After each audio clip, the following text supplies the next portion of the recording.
Hello, beautiful people. Welcome back to the channel. Today we are going to be getting into some release work for the last video of Self-Love September.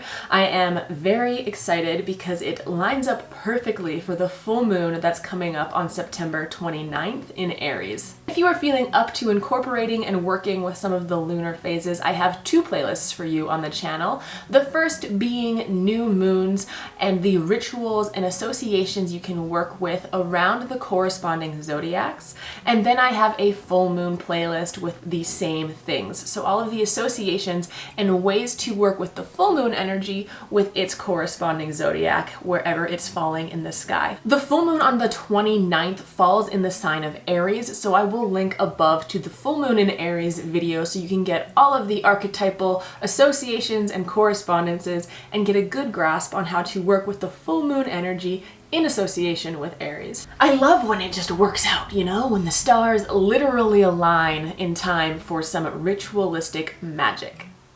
Thumbs up.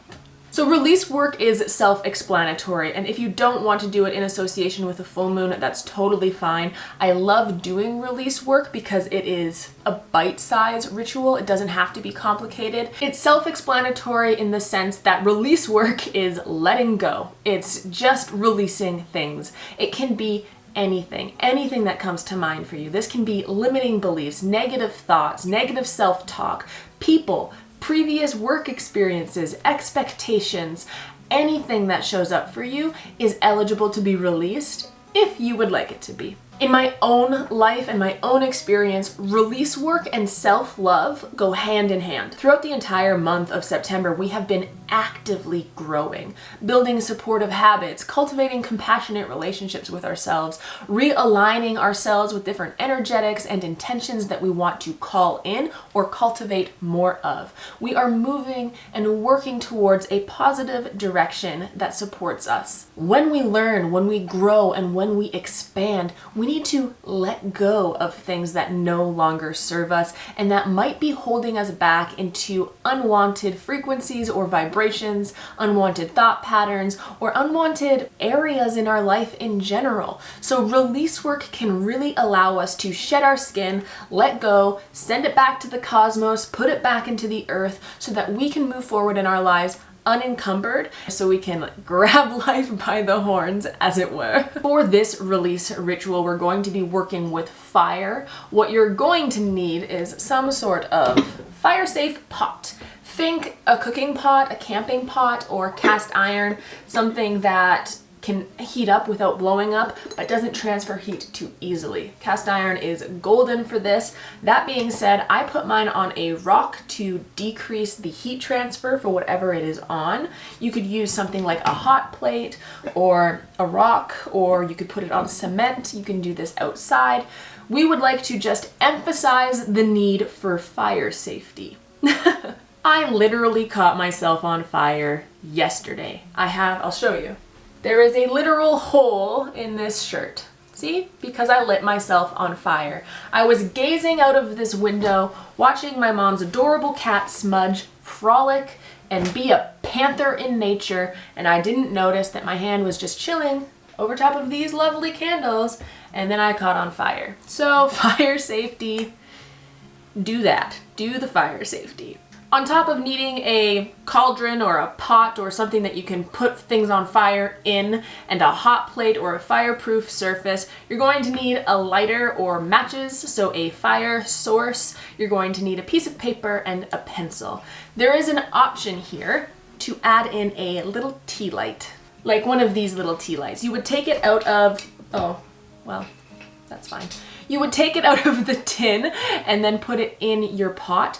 This is only really beneficial or needed if you're going to be doing a lot of release work. So if you are burning multiple pieces of paper, or if you are doing this with a group of people or a couple friends, having that tea light in there allows you to have a continuous fire, so you are making sure you're burning up all of those pieces of papers and therefore all of the corresponding information on those pieces of paper. So it's up to you. If you would like to have a tea light in your pot or your cauldron, then I would recommend doing so. Again, make sure you take it out of the little tin foil thing so that all of the wax can be burnt and it will be gone by the end of the ceremony. Because it is just myself today, I am going to not be using a candle and simply writing down everything I would like to release onto a piece of paper. Like I said, release work is something that can be done in layers. If you want to think of a specific topic and release everything associated with that topic, getting really detailed, for example, if it's a past relationship,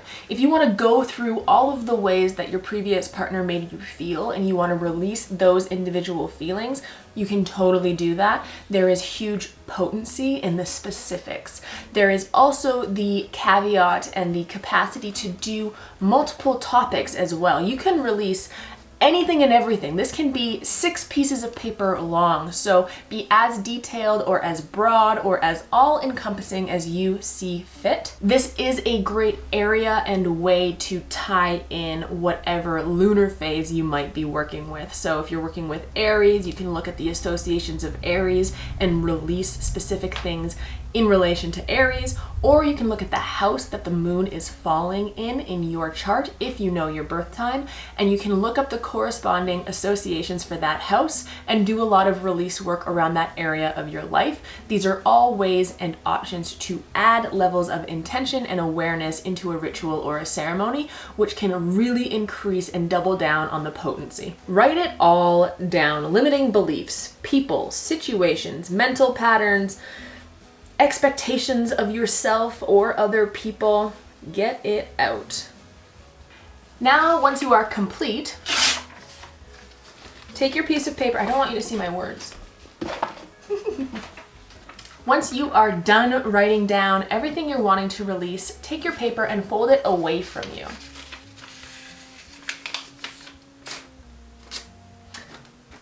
It's up to you how many times you want to fold it. This is a great time to incorporate number magic if you are into that. I don't work with number magic very often, and it's more important to me that my paper fully burns. I do not want any paper left over, so I'll usually only fold mine about 2 times, maybe 3, depending on how large the piece of paper is, so that I can make sure there's enough air in circulation so that this whole thing disappears. I would like a full and complete release, please. Now, with this piece of paper, or if you were using your tea light, this is the time to infuse an intention of release. With the burning of this paper, I release and let go all that no longer serves me. I allow it to float and dissipate and go back to where it came from, back to the earth, back to the cosmos, away from me. I let it go, and I let it go, and I let it go. You can say whatever you want. You can do whatever you want in this moment. If you are someone who needs to lay hands, or if you whisper sweet nothings into your piece of paper or into your candle, however that works for you, imbue your intention with your attention to purge, release, and let go. If you are using a tea candle, you can go ahead and light your tea candle and start to burn your paper or papers whenever you are ready. I am not using a tea candle, like I said, so I'm just putting my paper in there, and I'm going to burn it with this stick that's on fire. While I burn my piece of paper, I like to think of all of the incredible ways my life is different, less encumbered, less challenging, now that I am not carrying around everything I wrote down on this piece of paper. I like to think of how thankful I am for the opportunity and the ability to do this release work.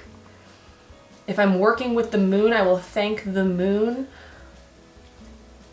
If you need to light your paper a second time to make sure that it is completely burnt, do so. It will usually burn completely the first go around. That's it. That's our basic release ritual. This is something, like I said, that could be done super intentionally with moons and layers of correspondences added to it. Or you could do this a random Tuesday night when you're full of a bunch of negative thoughts and yucky gunk that you just want to get rid of. Use this. It's just a few simple things to have Make sure you're being fire safe, but this is an incredible way to visually and ceremonially release the stuff that does not serve you. A few more ways to add a new layer or level of attention and intention would be to burn herbs that are either associated with release or are associated to the topics, the experiences, or the emotions that you are releasing. While you're burning your paper or lighting your tea candle, you can even use one of those little briquettes so that there is a constant fire in your pot or cauldron. Burning herbs can be really powerful. They lend their energy to the release work you're doing. It's really beautiful. Like I said, also you can incorporate number magic and fold your paper a certain amount of times. You can utilize color magic and choose a specific candle color that is associated with what you're releasing or release work in general. That goes for changing your writing utensil. If you want a specific color felt or even paint, you can burn that as well. Another really fun option when you're adding some extra juice or intention to your working is to chant or sing or do a mantra practice. Say your words out loud. Speaking our spells into existence adds a whole other layer. There is a lot of really fun songs out there. I believe one of them is called I Release Control, and it is incredible to sing or chant or mantra out while you're doing release work. I hope that this very basic, simple, fundamental release ritual has given you some ideas and some inspiration so that you can go forth and hone in, create, and work with your very own release ritual. There are so many layers of intention, so many different tools, modalities, and energies that we can call in for assistance and add layers of attention and intention into our juicy, magical workings. This is our last Self-Love September video, and I am both feeling grateful, achieved, and a little sad. We have worked and cultivated and honed new practices and skills for the entire month of September, and I hope this release ritual allows you to move forward from Self-Love September unencumbered, feeling empowered, and full of vital energy, life force juju to create the life you want to live. If you have enjoyed this video or if you've been following along for our Self-Love September series, I would love for you to subscribe and join us here on the channel. As always, I will be back very shortly with another video. In the meantime, may the force be with you. Bye-bye for now.